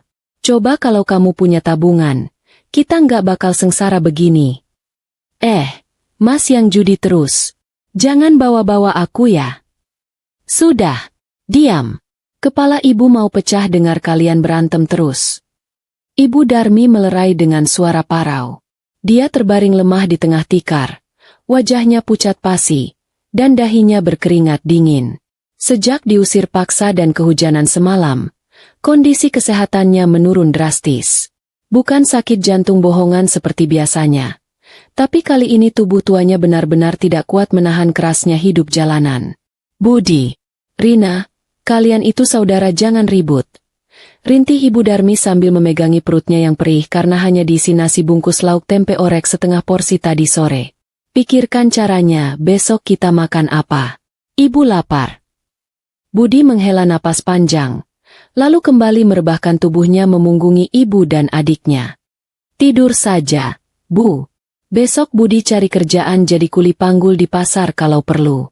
Yang penting sekarang tidur, simpan tenaga. Suasana kamar kembali hening, hanya diselingi suara batuk-batuk Ibu Darmi dan dengkuran halus Budi yang mulai terlelap karena kelelahan fisik yang luar biasa. Namun, di pojok ruangan, ada sepasang mata yang masih nyalang menatap kegelapan. Mata itu milik Rina. Rina menatap punggung kakaknya dan tubuh ringkih ibunya dengan tatapan nanar. Tidak ada rasa kasihan di sana. Yang ada hanyalah rasa jijik dan ketakutan akan masa depan suramnya sendiri. Otaknya yang dangkal berputar cepat. Dia tidak mau hidup seperti ini. Dia masih muda, cantik, menurutnya, dan pantas mendapatkan kemewahan. Kalau dia terus terjebak bersama dua beban hidup ini, kakak yang pengangguran dan ibu yang sakit-sakitan, dia akan ikut tenggelam dalam lumpur kemiskinan selamanya. Pandangannya tertuju pada bantal kumal di bawah kepala Ibu Darmi. Rina tahu, tadi sore Budi menitipkan sisa uang penjualan jam tangan itu kepada Ibu Darmi untuk disimpan. Jumlahnya tidak banyak, mungkin tinggal 150.000 rupiah. Tapi bagi Rina saat ini, uang itu adalah tiket emas untuk kabur dari neraka ini. Cukup untuk ongkos bus keluar kota, ke tempat teman lamanya yang mungkin bisa dia tumpangi hidup atau dia manfaatkan. Pelan-pelan, Rina menggeser tubuhnya. Gerakannya sangat hati-hati, seperti ular yang sedang mengincar mangsa. Lantai semen yang kasar tidak mengeluarkan suara saat dia merangkak mendekati ibunya yang sedang tertidur gelisah. Jantung Rina berdegup kencang, tapi bukan karena rasa bersalah, melainkan karena takut ketahuan Budi yang temperamental. Tangan Rina yang lentik terawat, meski kuteksnya mulai mengelupas, perlahan menyusup ke bawah bantal Ibu Darmi. Dia merasakan ada gumpalan kain sapu tangan yang keras. Itu dia uangnya. Ibu Darmi bergerak sedikit dalam tidurnya, mengerang pelan. Sari masak. Rina menahan napas. Dia menunggu beberapa detik sampai napas ibunya teratur kembali. Dengan satu gerakan cepat namun halus, dia menarik sapu tangan itu. Dapat. Dia menggenggam erat buntalan uang itu di dadanya, lalu merangkak mundur kembali ke pojok ruangan. Tanpa membuang waktu, Rina mengambil tas tangannya. Dia memasukkan uang curian itu ke saku dalam, lalu memungut kantong plastik sampah berisi bajunya. Dia berdiri, menatap sekilas ke arah ibu dan kakaknya yang terlelap. Ada senyum miring di bibirnya. Maaf ya, Bu, Mas. Bisiknya sangat pelan, nyaris tak terdengar. Rina nggak level hidup gembel begini. Kalian urus diri kalian sendiri saja. Rina mau cari hidup baru. Bye-bye, para pecundang. Dengan langkah jinjit, Rina membuka kunci pintu kamar kontrakan yang karatan. Krek, engsel pintu berbunyi pelan. Tapi untungnya tertutup suara dengkuran Budi yang semakin keras. Rina menyelinap keluar, menutup pintu kembali dengan hati-hati, dan menghilang di telan kegelapan gang sempit. Dia pergi tanpa menoleh lagi, meninggalkan ibu kandungnya yang sakit dan kakak kandungnya yang bangkrut tanpa sepeser pun uang untuk membeli nasi besok pagi. Benar kata pepatah, kemiskinan bisa menguji kesetiaan, dan di keluarga ini, kesetiaan itu ternyata harganya lebih murah daripada sepiring nasi uduk. Malam itu, di bawah langit yang mendung, seekor tikus muda baru saja memakan jatah makan tikus-tikus tua lainnya demi bertahan hidup. Kehancuran keluarga ini kini paripurna sudah, hancur dari luar oleh Sari, dan hancur dari dalam oleh keserakahan mereka sendiri. Jeritan Budi membelah keheningan pagi di gang sempit itu.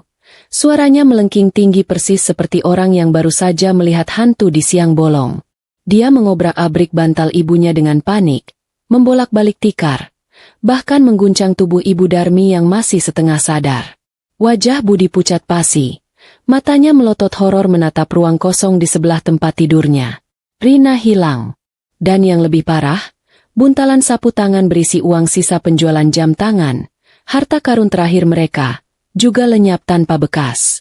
Rina, adik tersayang yang katanya selebritas media sosial papan atas itu, ternyata punya bakat terpendam sebagai ninja.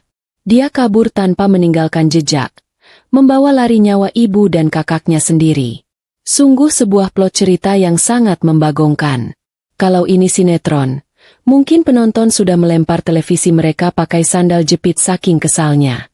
Tapi sayangnya, ini kenyataan pahit yang harus ditelan Budi bulat-bulat. Dia meraung marah, memaki-maki nama adiknya dengan sumpah serapah yang paling kasar. Tapi tembok lembab kontrakan itu hanya memantulkan suaranya kembali, seolah mengejek kebodohannya. Belum kering air mata kemarahan Budi, pintu kamar kontrakan digedor keras dari luar. Bum! Bum! Bum! Bukan ketukan tamu yang sopan, melainkan gedoran penagih utang yang siap mengajak berkelahi. Muncul wajah Pak Kos, pemilik kontrakan yang kumisnya setebal aspal jalan raya. Dia berdiri berkacak pinggang, matanya menatap jijik ke arah Budi dan ibunya yang berantakan. Heh, kalian! Sudah pagi. Mana sisa uang sewanya? Tagih Pak Kos tanpa basa-basi. Kemarin janjinya pagi ini lunas. Jangan coba-coba menipu saya ya. Tampang kalian itu tampang-tampang penipu. Budi gemetar, lututnya lemas. Dia mencoba memohon, merangkupkan kedua tangannya di dada. Pak, tolong Pak beri kami waktu sehari lagi. Adik saya kabur bawa uangnya. Pak, ibu saya sakit tolonglah. Pak, kasihan. Halah, lagu lama kaset kusut. Potong Pak Kos galak. Alasan terus. Saya tidak peduli adikmu kabur ke bulan atau kemana. Pokoknya kalau tidak ada uang, angkat kaki sekarang juga. Saya mau sewakan kamar ini ke orang yang punya duit. Kalian itu cuma bikin kamar saya bau apek. Keluar. Diusir 2 kali dalam waktu kurang dari 3 hari. Rekor yang sungguh fantastis. Budi tidak punya pilihan lain. Dengan sisa tenaga yang ada, dia mengemasi baju-baju kotor mereka ke dalam plastik sampah yang kini sudah robek di sana-sini. Namun, bencana belum selesai sampai di situ. Saat Budi menyuruh ibunya berdiri, Ibu Darmi justru ambruk kembali ke tikar. Mulutnya miring ke kiri, air liurnya menetes tak terkendali, dan kalimat yang keluar dari bibirnya hanya erangan tidak jelas. Ah. Ibu Darmi terserang stroke ringan.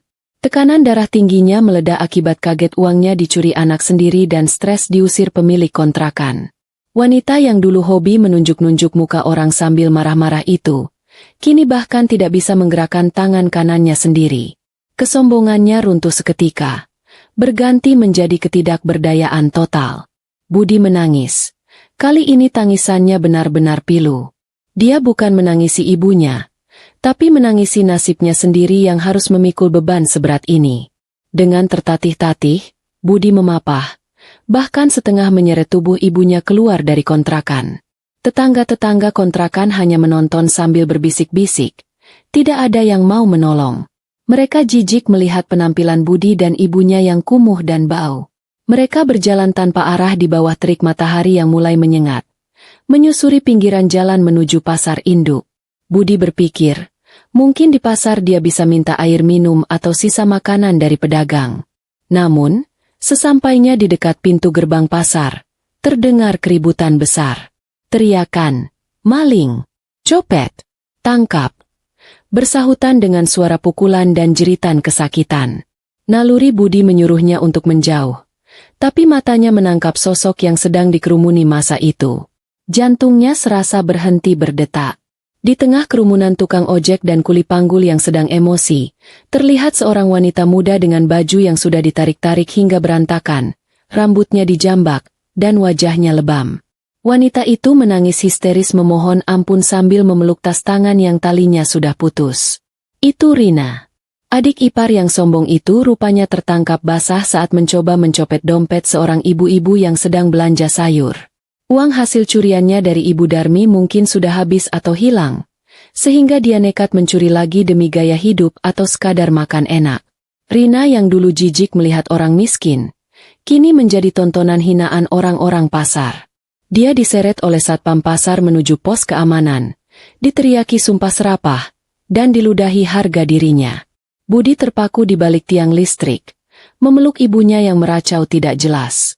Dia ingin lari menolong adiknya, berteriak bahwa itu keluarganya.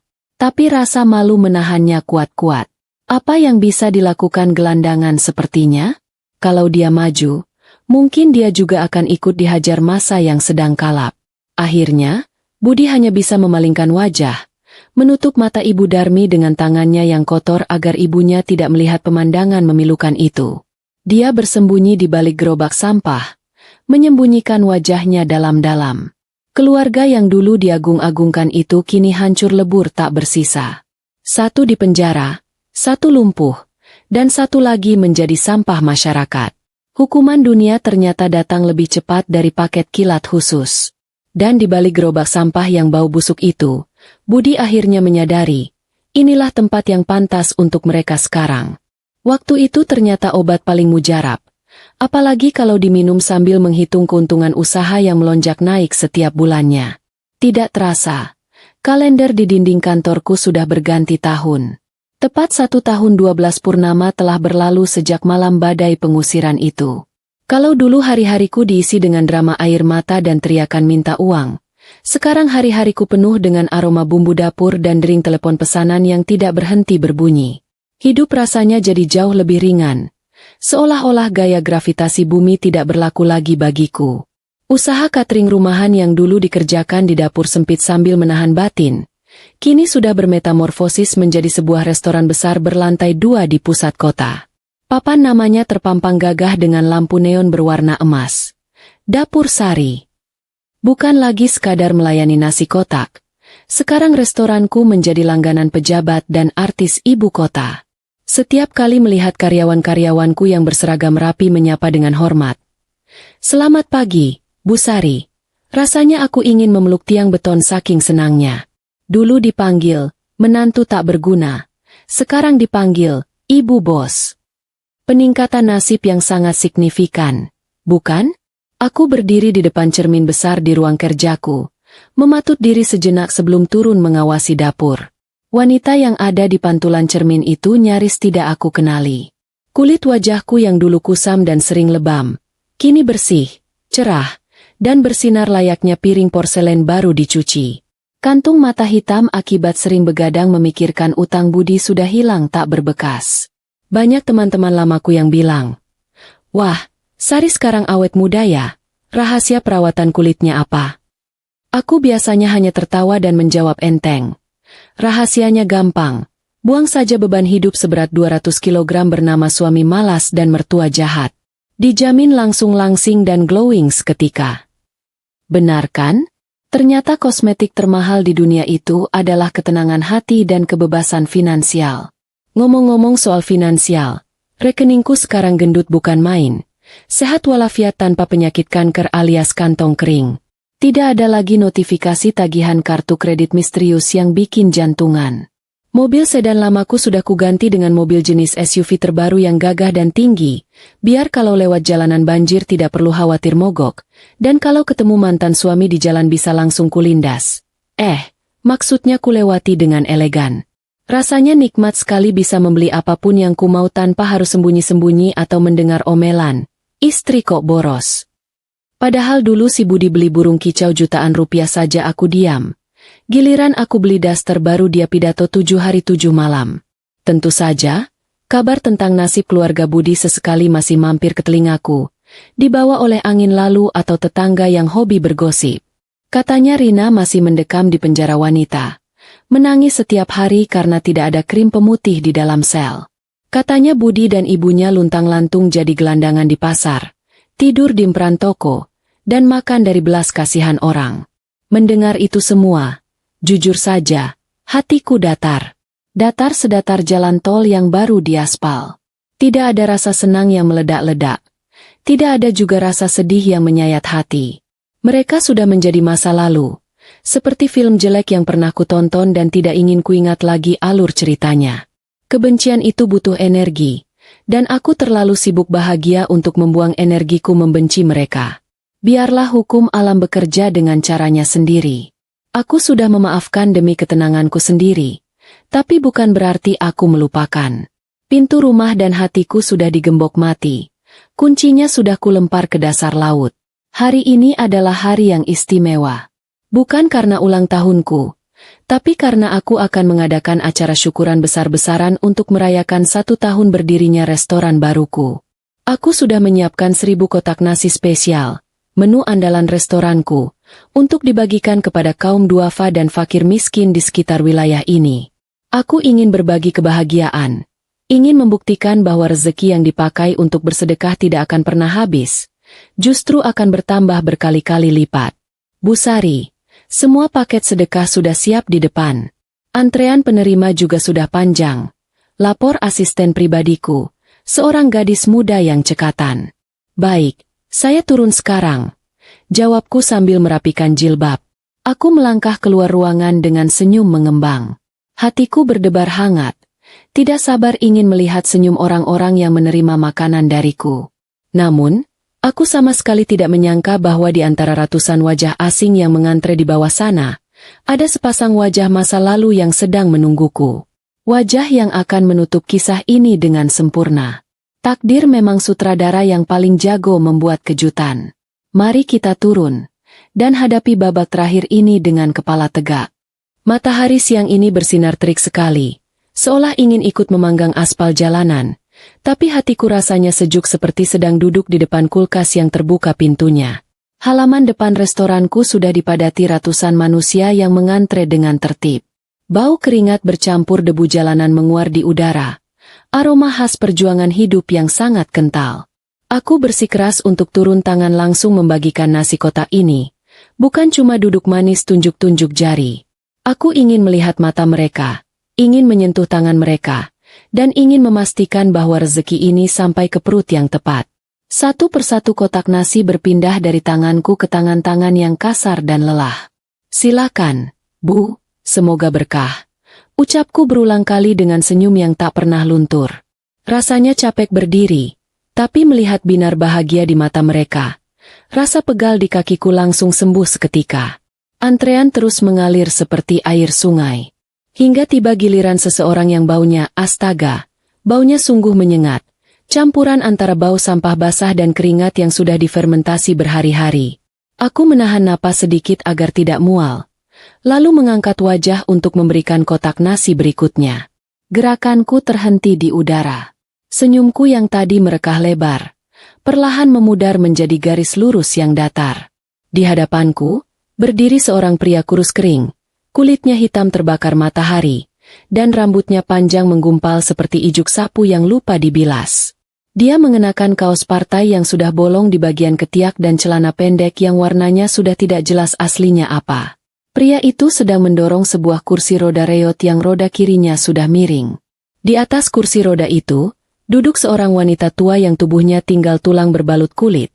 Tatapannya kosong melompong, dan mulutnya terus komat kamit tanpa suara. Jantungku tidak berdebar kencang. Tidak ada ledakan amarah. Tidak ada keinginan untuk menjambak atau memaki. Yang ada hanya rasa kaget yang singkat, lalu disusul oleh perasaan asing yang dingin. Itu Budi. Dan wanita tua yang tampak seperti mayat hidup itu adalah Ibu Darmi. Ya ampun, dunia ini benar-benar sempit. Atau mungkin Tuhan memang sengaja mengatur pertemuan ini sebagai adegan penutup yang epik. Budi, lelaki yang dulu paling cerewet kalau kemejanya kurang licin sedikit saja, sekarang berdiri di depanku dengan daki yang menumpuk di leher. Ibu Darmi, wanita yang dulu hiknanya selangit dan jijik melihat debu, sekarang malah terlihat menyatu dengan debu itu sendiri. Budi menunduk. Matanya terpaku pada sepatu hak tinggiku yang mengkilap. Mungkin dia mengenali sepatu itu. Atau mungkin dia malu melihat kakinya sendiri yang penuh luka koreng dan tanpa alas kaki. Perlahan, dengan ragu-ragu, dia mengangkat wajahnya. Mata kami bertemu. Detik itu, aku melihat kehancuran total di matanya. Jakunnya naik turun menelan ludah yang terasa pahit. Bibirnya gemetar hebat, hendak mengucapkan sesuatu. Sari. Suaranya keluar parau, nyaris seperti bisikan hantu. Dia mengenalku. Tentu saja dia mengenalku. Aku adalah wanita yang dulu dia sia-siakan. Wanita yang dia anggap tidak berguna, yang kini berdiri tegak di hadapannya sebagai tangan di atas. Budi memandang sekeliling, melihat restoran megah di belakangku, melihat mobil baruku yang terparkir di garasi VIP, dan melihat diriku yang bersih dan terawat. Kontras yang sangat menyakitkan bagi ego laki-lakinya yang sudah hancur lebur. Apa yang harus kulakukan? Meludahinya? Mengusirnya? Menertawakannya sambil berkata, "Rasain lo." Itu terlalu murahan. Itu cara main mereka, bukan caraku. Aku menarik napas panjang, lalu menghembuskannya pelan. Wajahku kembali tenang, datar, dan profesional. Aku menganggap pria di depanku ini bukan mantan suami, bukan musuh, melainkan hanya salah satu dari ratusan kaum duafa yang butuh makan siang ini. Tidak lebih, tidak kurang. Aku menyodorkan kotak nasi berlogo Dapur Sari, itu ke tangannya yang kotor dan gemetar. Di atas kotak nasi itu, aku selipkan sebuah amplop putih berisi uang santunan. Cukup tebal. Cukup untuk mereka makan enak beberapa hari atau membeli obat warung buat ibunya. "Silakan, Pak," ucapku lembut namun tegas. Suaraku terdengar asing, seperti bicara pada orang yang baru pertama kali bertemu di halte bus. "Ini rezekinya. Semoga bermanfaat untuk Bapak dan Ibu. Jangan lupa berdoa sebelum makannya." Hanya itu. Tidak ada sebutan, "Mas." Tidak ada pertanyaan, "Apa kabar?" Dan tidak ada drama air mata. Aku memperlakukannya sebagai orang asing. Dan percayalah, bagi seseorang yang pernah memiliki kita, dianggap sebagai orang asing yang tak dikenal adalah hukuman batin yang paling menyiksa. Budi menerima kotak nasi dan amplop itu dengan tangan gemetar hebat. Air mata meleleh dari sudut matanya yang keruh, membuat jalur sungai kecil di pipinya yang berdebu. Dia ingin meraih tanganku. Mungkin ingin meminta maaf atau memohon belas kasihan lebih. Tapi aku sudah menarik tanganku mundur dengan sigap. "Antrean selanjutnya, silakan maju," seruku lantang, mengalihkan pandangan darinya seolah dia sudah transparan. Seorang panitia keamanan yang sigap langsung meminta Budi untuk minggir agar tidak menghalangi jalan. Dengan langkah gontai, Budi mendorong kursi roda ibunya menjauh dari keramaian. Dia berjalan menuju trotoar di seberang jalan. Duduk bersimpuh di samping got. Dari sudut mataku, aku sempat melirik sebentar. Budi membuka kotak nasi itu dengan rakus. Dia menyuapkan nasi dan ayam bakar madu buatan mantan istrinya ke mulut Ibu Darmi yang menganga lapar. Lalu menyuap untuk dirinya sendiri sambil menangis terseduh-seduh. Dia memakan masakan yang dulu dia hina, masakan yang dulu dia lempar karena kurang garam, dan kini, masakan itulah yang menyambung nyawanya hari ini. Ironi yang sempurna. Ayam bakar madu yang manis di lidah. Tapi pasti terasa sepahit empedu di hati Budi. Aku memalingkan wajah. Kembali fokus pada ibu tua di depanku yang sedang tersenyum ompong menunggu giliran. Hatiku lega. Benar-benar lega. Dendamku sudah lunas, bukan dengan membalas kejahatan, tapi dengan menunjukkan bahwa aku bisa hidup jauh lebih baik tanpa mereka. Selamat tinggal, masa lalu. Terima kasih sudah mampir dan memberiku pelajaran mahal. Sekarang, silakan nikmati sisa hidup kalian dengan penyesalan yang abadi. Aku punya masa depan cerah yang harus kujemput. Dan begitulah, kisah tentang menantu tak berguna ini berakhir. Bukan dengan air mata kesedihan, tapi dengan senyum kemenangan dan perut yang kenyang.